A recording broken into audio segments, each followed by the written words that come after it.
하지 정맥류에 대한 정맥 내 고주파 치료법 안내. 안녕하십니까? 본 동영상은 하지 정맥류에 대한 정맥 내 고주파 치료법을 시행받는 환자분들께 수술 과정과 주의사항 등을 설명드리기 위해 제작되었습니다. 이어지는 내용을 참고하셔서 안전하고 효과적인 수술이 이루어질 수 있도록 협조해 주시기 바랍니다. 수술의 목적과 효과. 인체의 혈관계는 심장에서 나온 피를 온몸으로 실어 나르는 동맥과 산소와 영양분을 신체 각 조직에 공급하고 이산화탄소와 노폐물을 받아내는 모세혈관, 그리고 모세혈관을 통과한 혈액을 심장으로 운반하는 정맥으로 구성됩니다. 다리의 정맥은 동맥과 나란히 주행하면서 신체 깊숙이 위치하는 심부정맥과 피부 밑에 위치하는 표제정맥 또는 피하정맥으로 구분되는데, 다리 아래쪽의 피하정맥들은 종아리와 허벅지 쪽으로 올라가면서 소복제정맥과 대복제정맥을 형성한 후 오금 부위 위쪽이나 사타구니 부위에서 심부정맥으로 연결되며, 복제정맥과 심부정맥 사이에는 여러 개의 관통정맥이 존재하고 있습니다. 하지정맥류란 다리 부위의 정맥이 여러 가지 원인에 의해 확장되고 늘어나면서 구불구불하게 튀어나온 상태를 말합니다. 높은 압력으로 피가 흐르는 동맥과 달리 정맥은 혈관벽이 얇고, 낮은 압력으로 흐르는 정맥혈이 거꾸로 역류하는 것을 방지하기 위해 판막이 잘 발달되어 있는데, 선천적으로 정맥벽이 약하거나 정맥 판막에 이상이 있는 사람은 판막을 통과한 혈액이 거꾸로 역류하면서 정맥류가 발생할 가능성이 높습니다. 정맥 내 고주파 치료법이란 역류가 있는 복제정맥 속으로 가느다란 특수한 도관을 삽입한 다음 고주파 열을 이용하여 정맥류의 원인이 되는 복제정맥과 관통정맥 내강을 폐쇄시키는 치료 방법입니다. 정맥 내 고주파 치료법은 정맥류의 원인이 되는 대복제정맥의 역류 현상을 근본적으로 치료할 수 있기 때문에 대복제정맥을 수술로 제거하는 정맥 발거술과 거의 동일한 효과를 나타내면서도 흉터가 거의 없고 회복이 빨라 당일 퇴원이 가능합니다. 뿐만 아니라 일회용 고주파 도관을 사용하여 효과적인 치료가 가능하고, 기존의 레이저 치료법에 비해 정맥벽 천공의 위험이 낮기 때문에 멍이나 혈종, 신경 손상 등의 합병증이 적다는 장점도 있습니다. 수술 전 준비사항. 안전한 시술을 위해 현재와 과거의 병력이나 알레르기, 약물 복용 여부 등을 사전에 의료진에게 말씀해 주십시오. 출혈 위험을 높일 수 있는 항응고제나 항혈전제를 드시는 분들은 수술 예정 일주일 전부터 이들 약물을 중단해야 하므로 의료진으로부터 적절한 복약 지도를 받으셔야 합니다.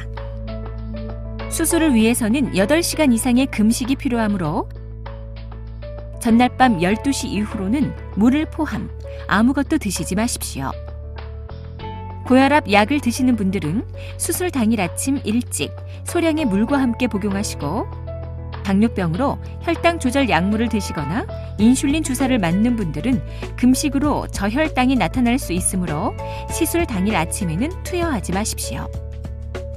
한편 동의서 작성 및 수술에 대한 설명을 함께 듣고 수술 후 도움이 필요할 수 있으므로 수술 당일에는 반드시 보호자를 동반해 주십시오. 수술 과정. 수술에 앞서 필요한 경우에는 제모를 시행하고, 탄성 스타킹 처방을 위한 허벅지 둘레 측정, 초음파를 이용한 정맥 부위 표시, 정맥도관 삽입 등을 시행합니다. 수술은 대개 수면 마취하에서 진행되는데, 환자에 따라서는 척추 마취나 국소 마취 하에서 수술을 시행하기도 합니다. 수술에 소요되는 시간은 1시간에서 2시간 정도입니다.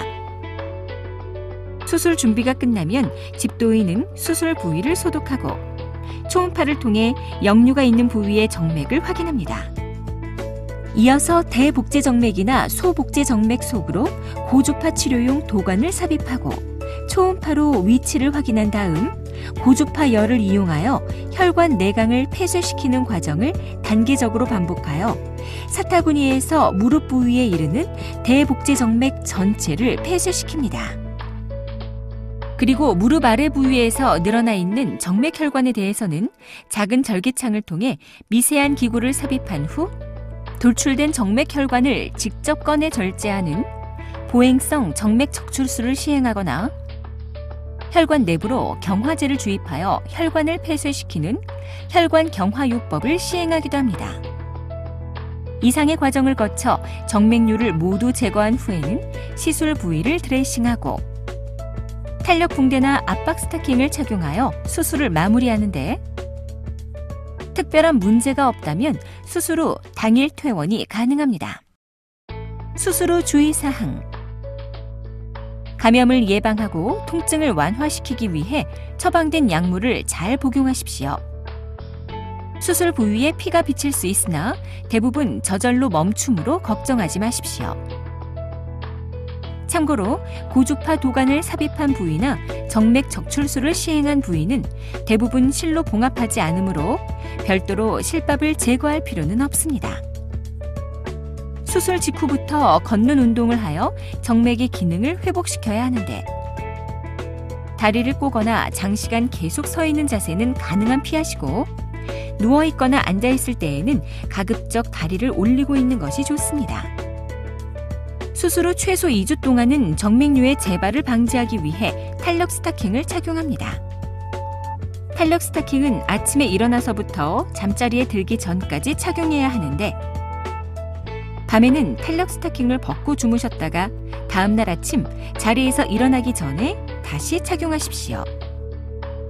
상처 회복에 방해가 되므로 수술 후 7일까지는 음주나 흡연을 하지 마시고 수술 후 2주간은 과격한 운동을 피해야 하며 수영, 헬스, 사우나 등은 수술 2주에서 3주 후부터 가능합니다. 한편 수술 부위에 출혈이 계속되는 경우 또는 수술 부위에 심한 통증이 발생하거나 38도 이상의 고열, 호흡곤란 등이 나타날 때에는 즉시 병원으로 연락하여 주십시오. 수술 후 합병증, 국소적 합병증. 수술 부위에 통증이 발생할 수 있으나 진통제로 조절할 수 있는 수준이고 수술 부위의 출혈로 인해 멍이나 혈종 등이 나타날 수 있으나 대부분 시간이 지나면서 호전됩니다. 환자에 따라서는 수술 시에 사용한 고주파열로 인해 국소적으로 화상을 입을 수 있으며 신경 손상으로 감각 이상이 발생할 수 있습니다. 하지만 이러한 국소적 합병증은 발생 확률이 낮을 뿐 아니라 대부분 일상생활에 지장을 주지 않는 수준이거나 시간이 지나면서 저절로 회복되므로 너무 걱정하실 필요는 없습니다. 감염. 수술 부위에 감염이 발생한 경우에는 항생제 치료가 필요할 수 있으나 대부분 경미한 경과를 보이며 빠른 시일 내에 호전됩니다. 심부정맥 혈전증, 폐색전증. 환자에 따라서는 다리 깊숙이 위치하는 심부정맥에 혈전이 생성되거나 고주파 치료를 시행한 부위의 혈전이 심부정맥까지 확장되면서 다리가 붓고 통증이 발생하는 증상이 발생할 수 있는데 이러한 합병증은 대부분 자연적으로 소실되거나 약물 투여를 통해 치료될 수 있습니다. 하지만 극히 드물게 일부 환자에서는 증상이 심하게 나타나거나 정맥 속의 혈전이 혈관을 따라 이동하여 폐혈관을 막으면서 갑작스런 흉통이나 호흡곤란, 심할 경우 심장마비 등이 나타나는 폐색전증이 발생하기도 합니다. 재발. 드물지만 일부 환자에서는 수술 부위 또는 다른 부위의 정맥류가 재발할 수 있으며 이러한 경우에는 추가적인 보행성 정맥 적출술이나 혈관 경화요법 등을 통해 간단히 치료할 수 있습니다. 지금까지 하지정맥류에 대한 정맥 내 고주파 치료법에 대해 설명드렸습니다. 감사합니다.